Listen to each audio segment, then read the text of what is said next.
Hello, so the app layout has been updated in Global. So now you can drop the new app layout in. I don't know what it will be like if you update any if you've used existingly, because some of the stuff has had to tweak ever so slightly, so it may break. Or if you've detached it to do your visuals, you may have to then re-import them. But going forward, you should be able to use this one.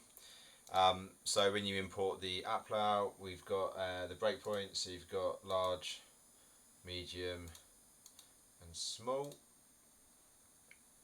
And then with each of these, it's all the wrapper and stuff is taken care of.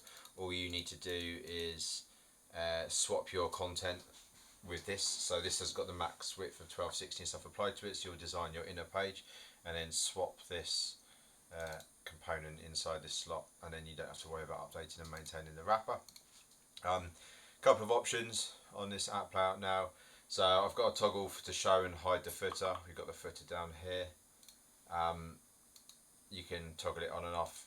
I mean, I don't know, like we never show the footer in our visuals anyway, so we can leave it to be toggled off most of the time anyway. And then you've got the collapsed for the side nav. So toggling this shows what it's going to be like in its collapsed state when people collapse it. And obviously, by now we want to show it open. And then I've got a mode selector here down here for you. So these basically just change the modes to these ones down the left hand side. So depending on what you're working on, if it's a user facing page or if it's a manage application settings, whatever it is, you can switch. So you can change it to analytics and it will show it highlighted.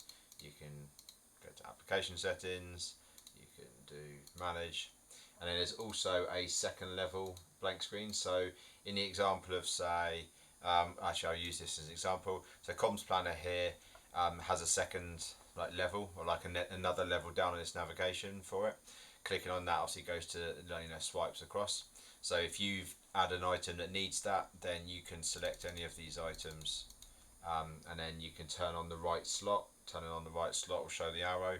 If you're building something that has like an expandable thing, which you probably shouldn't have to because most of those are set anyway, then you can switch that icon for an up and down, but this just denotes obviously there's another level. And then when you need to mock that page up, you can set the mode to a second level, and then I've just given you a blank list here and the title that you put in for the thing, so you can create that. And then if you're working on something that obviously you need to add something to navigation, obviously go through the documentation path and show, so we know we need to update the main items and stuff. But in your actual visuals, the best way I found of doing this, because these are all set, is after or between each item in the layers on each of these modes, there's a blank item between them. So if I needed to add a new item here that we're going to say lives between events and newsletters for our default shift, we can turn that on and it will appear here, and then you can then set the label and set the icon. Double click into the icon and then switch it for a different icon from our SDS, and then set the label, and then that should give you everything that you need. Any questions, give me a shout.